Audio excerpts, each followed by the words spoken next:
Hi hello అందరికీ నమస్తే. ఈరోజు వీడియోలో పులియోగరే రెసిపీనండి. చాలా సింపుల్ ఇది తయారు చేసుకునే విధానము. ముందుగా పులియోగరే పౌడర్ రెడీ చేసుకోవాలి. దానికి మినపప్పు 3 టీ స్పూన్, పచ్చిశనగపప్పు 3 టీ స్పూన్ వేసుకోవాలి.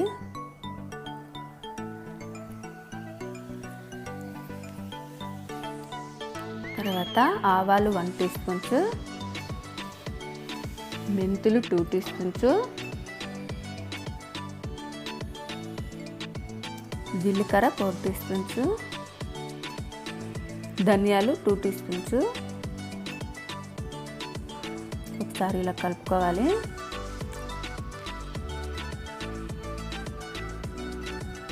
మళ్ళీ మిరియాలు 1/2 టీ స్పూన్స్. ఇవన్నీ వేసి లో ఫ్లేమ్లోనే మంచిగా పచ్చివాసన పోయేంత వరకు, మంచి కలర్ వచ్చేంత వరకు వేయించుకోవాలి.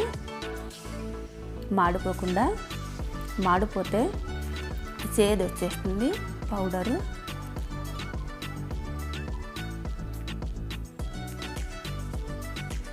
ఇలా మంచి కలర్ వచ్చేంత వరకు వేయించుకోవాలి. ఇప్పుడు తవ్వ చేసేసి ఒక గిన్నెలోకి తీసుకోండి పక్కకి. తర్వాత మిరపకాయలు వేయించుకోవడానికి బేడగ మిరపకాయలు 9, గుంటూరు మిరపకాయలు 5, ఇవి 2 వేసి చిన్నగా కట్ చేసి వేయించుకోవాలి. మీకు మరీ ఎక్కువ కారం కావాలనుకునే వాళ్ళు ఇంకొద్దిగా ఆఫ్ చేసుకోవచ్చు అది గుంటూరు మిరపకాయల్ని. వీటిని కూడా లో ఫ్లేమ్లోనే వేయించుకోవాలి, మాడిపోకుండా మంచి కలర్ వచ్చేంత వరకు. ఈ పులియోగరే పౌడర్ రెడీగా ఉంటే మనం ఎప్పుడు కావాలంటే అప్పుడు పులియోగరే రెడీ చేసుకోవచ్చు. చాలా సింపుల్ అండి ఈ పులియోగరే రెడీ చేసే విధానం కూడాను.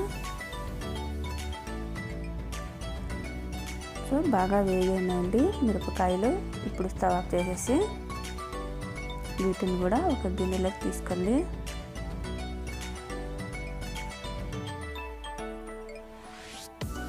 పూర్తిగా చల్లారనివ్వండి.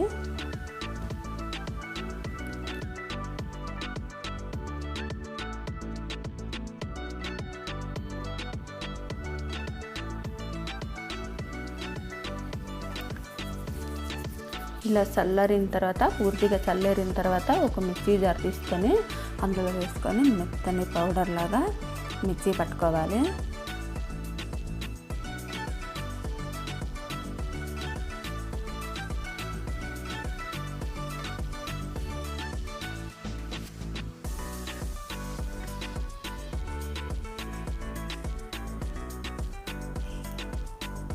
ఈ రకంగా ఉంటే సరిపోతుంది పౌడరు.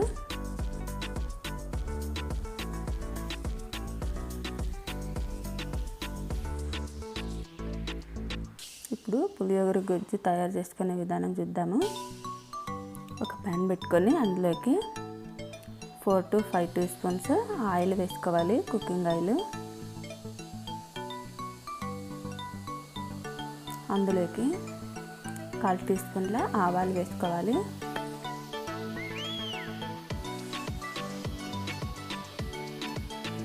వేరుశనగ విత్తనాలు 2 టీ స్పూన్ వేసుకోవాలి.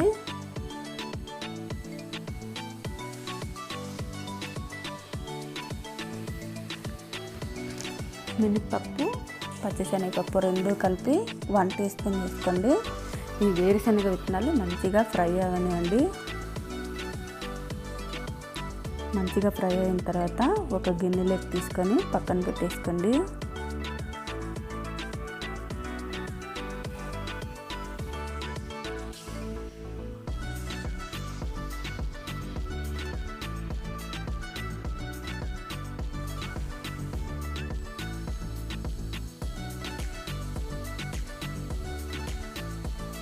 ఇప్పుడు ఇందులోకి నల్ల నువ్వులు 2 టీ స్పూన్ వేసుకోవాలి. కరివేపాకు కొద్దిగా,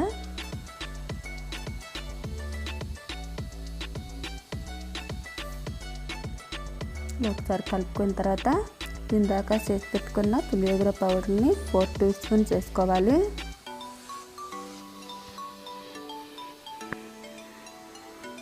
చింతపండు గుజ్జు, బెల్లం 1/4 టీ స్పూన్ వేసుకోవాలి. సాల్ట్ కొద్దిగా వేసుకోవాలి. వీటిని కూడా మంచిగా కలిపేటట్లు కలుపుకోవాలి.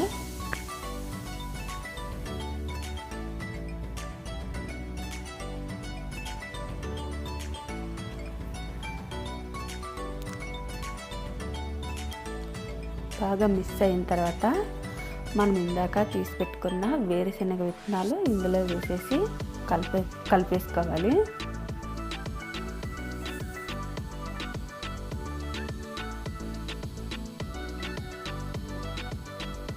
ఇప్పుడు స్టవ్ ఆఫ్ చేసేసి దీన్ని పక్కన పెట్టేసేయండి.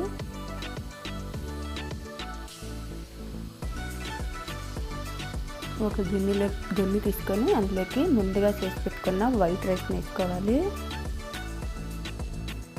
రైస్ని పొడిగా చేసుకోవాలి. నున్నగా అయితే అంత టేస్ట్ ఏం బాగుండదండి పులియోగరే. ఇందులో కొద్దిగా గొజ్జు వేసుకొని ముందే కొద్దిగా సాల్ట్ వేసినామన్నమాట. ఇప్పుడు కూడా కొద్దిగా చూసుకొని టేస్ట్కి సరిపడేంత ఉప్పు వేసుకొని బాగా మిక్స్ చేసుకోవాలి. రైస్కి అంతా బాగా పట్టేటట్లా కలుపుకోవాలి.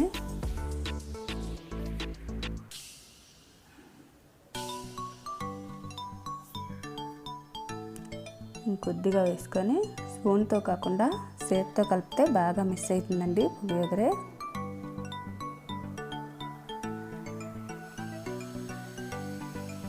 ఈ గొజ్జు కనుక ముందే రెడీ చేసి పెట్టుకుంటే పండుగలప్పుడు చాలా సింపుల్ తయారు చేసుకునే విధానము. హడావిడి లేకుండా ఈజీగా చేసేసుకోవచ్చు puliyogare.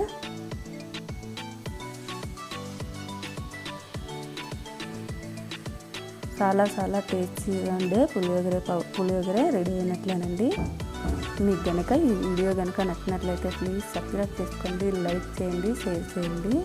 Thanks for watching. Next వీడియోలో మళ్ళీ కలుస్తాము.